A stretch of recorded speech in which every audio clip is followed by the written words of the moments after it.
So out of everyone who ever sold their soul to Donald Trump, no one in my mind has sold out bigger than Marco Rubio. I wouldn't say J.D. Vance, because J.D. Vance is someone who's always been about going whichever way the wind blows. I know he said I'm a never Trump guy, but he also said that Trump was a guy that may prove useful. And so he's definitely riding his coattail as far as he can, and he will change his stripes later, just like he has so many times in his life. Pete Hegseth has always been a buffoon. RFK Jr. has always been insane. And so many people within the Trump administration have just been bootlickers lined up and ready to bow down and kiss Donald Trump's ass. But Marco Rubio, to me, has been the most jaw-dropping transformation of all of them, because he used to be a guy that at least stood for something, and then you sit here and watch these clips of him on Meet the Press, and you say, dude, how far have you fallen? I'm going to show you a couple of clips of him talking here on Meet the Press, and then we're going to go back and look at the way Marco Rubio used to talk about Donald Trump and about the Republican Party. Here he is, though, being asked who's running Venezuela. And watch how deer in headlights he truly is. Mr. Secretary, who is in charge? Are you running Venezuela right now? Yeah, I mean, I keep people, fixating on that. Here's the bottom line on it is we expect to see changes in Venezuela. Changes of all kinds, long-term, short-term. We'd love to see all kinds of changes. But the most immediate changes are the ones that are in the national interest of the United States. That's why we're involved here, because of how it applies and has a direct impact on the United States. Okay, we are not going to be able to allow in our hemisphere a country that becomes a crossroads for the activities of all of our adversaries around the world. We just can't allow it. We can't have a country where the people in charge of its military and in charge of its police department are openly cooperating with drug trafficking organizations. We're not going to allow that. These things are direct threats to the United States, and we intend to use every element of leverage that we have to ensure that that changes. The one I would point everyone to is that our military is helping the Coast Guard conduct a law enforcement function, which is not just the capture of Maduro, but the enforcement of our sanctions. We go to court, we get a warrant, we seize the boats, and we think this is tremendous leverage, incredible, crippling leverage, which we intend to continue to use until we see the changes that we need to see that are benefit to the American people. And by the way, we believe to the people of Venezuela as well. You know, to the casual viewer of the news, someone who just comes in ever so often and listens to the news to see what's going on, they may listen to that and go, yeah, that makes sense. Except that's not at all what Donald Trump is doing. He's doing any damn thing he wants to distract from the Epstein files, and we always have to circle back to that. He's not doing any of this and running any of it by Congress at all. We don't have a democracy at the moment. We have a madman who can just put out a tweet in the middle of the night, and then people like Marco Rubio will just line up to try to go to bat for it and spin it on TV to where he can sell it back to the voters. And here is Rubio going ahead and saying, yeah, Cuba should be worried. They could be next. It's Donald Trump, all these Democrats go bonkers. Is the Cuban government the Trump administration's next target, Mr. Secretary? Very quickly. Well, the Cuban government is a huge problem. Yeah, the Cuban government is a huge problem. First of all, so is that a yes? Cuba, but I don't think people fully appreciate. I think they're in a lot of trouble. Yes, I'm not going to talk to you about what our future steps are going to be and our policies are going to be right now in this regard, but I don't think it's any mystery that we are not big fans of the Cuban regime, who, by the way, are the ones that were propping up Maduro. His entire, internal security force, his internal security apparatus is entirely controlled by Cubans. One of the untold stories here is how, in essence, you talk about colonization, because I think you said Delcy Rodriguez mentioned that. The ones who have sort of colonized, at least inside the regime, are Cubans. It was Cubans that guarded Maduro. He was not guarded by Venezuelan bodyguards. He had Cuban bodyguards. In terms of their internal intelligence, who spies on who inside to make sure there are no traitors, those are all Cubans. All right. And a quick reminder, this is a Cuban-American saying all these things, so he's really selling out both countries. But the reason why I wanted to play those two clips first is because we're going to go back and show you what Marco Rubio used to say about Donald Trump and how he used to talk about how they had to protect the party of Reagan.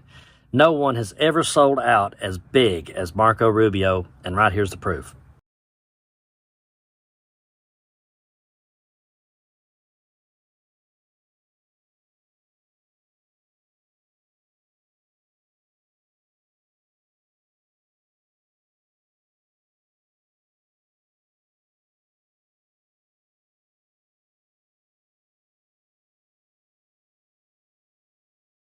Let me tell you something. I will never quit. I will never stop until we keep a con man from taking over the party of Reagan and the conservative movement.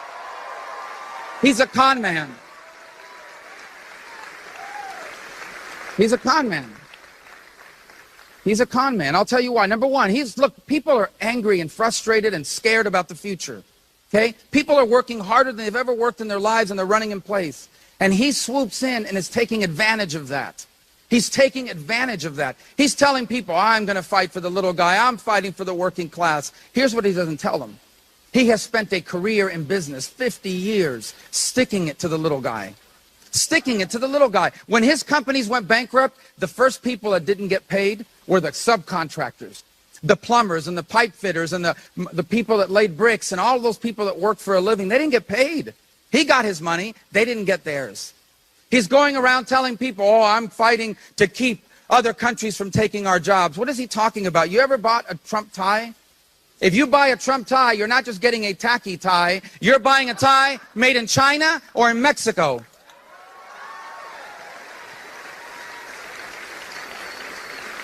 He portrays himself as the strongest guy on illegal immigration. That's fine, but Trump Tower was built by illegal immigrants from Poland, who he paid $4 an hour, 12 hours a day. Okay, a judge found that he was involved in a conspiracy to defraud these workers of their pay.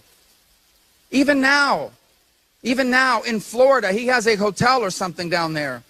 And 300 Americans have applied for jobs at that hotel. All of them got turned down. Instead, he brings workers from other countries. He acts like he's some sort of tough guy. He's not a tough guy. This is the first guy that asked for Secret Service protection. First guy. The other day, he told a protester, I wish I could punch you in the face. Donald Trump has never punched anyone in the face, okay? You know, as I was sitting there listening to that, I was saying to myself, you could go back here on YouTube and all of my videos, and at some point in time, I've said every bit of that. I was listening to that, and I was saying to myself, dang, these words sound really familiar, because it's something we've been talking about here for years, and it's something that reasonable people have been saying for years, because we've all seen through Donald Trump.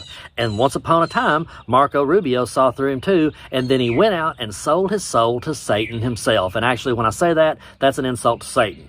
Because Donald Trump truly, in my mind, is one of the most evil forces that was ever let loose on this earth. And the fact that someone could stand up there and say those words and then just completely flip, it's one of those things where I always say here on the channel, I may not always get it right. I say that all the time. I may not always get it right. I admit that I don't have the best takes on every single thing in this world, but there's no way in the world that I would stand up there and call someone like that a con man and a grifter and point out every truth about them, only to then sit and turn and go to bat for an ideology that is so radical, even Reagan would be doing flips in his grave. I mean, he wants to talk about the party of Reagan. That's gone, folks.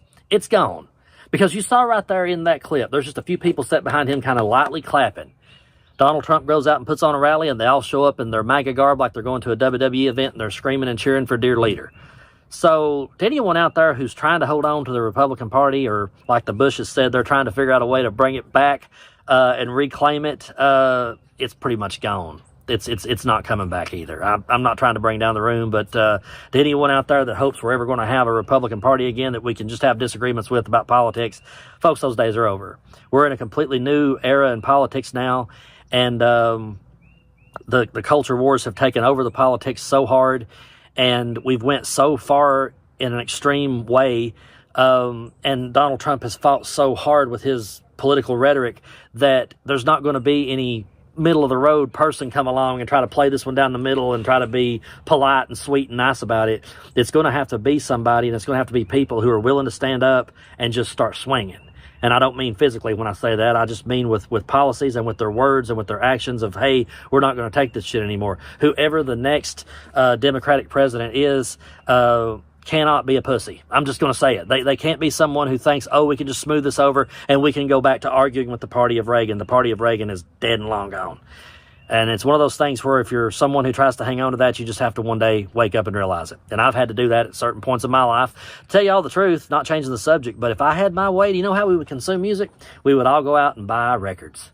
And we would all have big, massive record collections and kick-ass record players with a great stereo system. And that's how we would rock out to our music. And I still collect records, and I still hold on to that. But eventually, I went ahead and downloaded a streaming service because, hey, it's 2026. That's where we're at today. And when I put a song out, it costs so much money to press it to vinyl that I can't afford it. So we go out there and we throw it up on Bandcamp or Spotify or iTunes or wherever the hell, and we go on about our day because the times they are changing. So anybody that's out there trying to hold on to the party of Reagan, it's over. It's not coming back. We're going to have to find reasonable people that can come together and find something that can combat MAGA and make them see through it. But I do believe out of everyone that ever sold their soul, no one ever sold out as big as Marco Rubio. And it's a shame. People like him will try to put it back in the tube once it's over. but I will never be able to give those people a pass. The people that propped up Donald Trump and then tries to circle back and say, oh, but I said that years ago, it's just too little too late.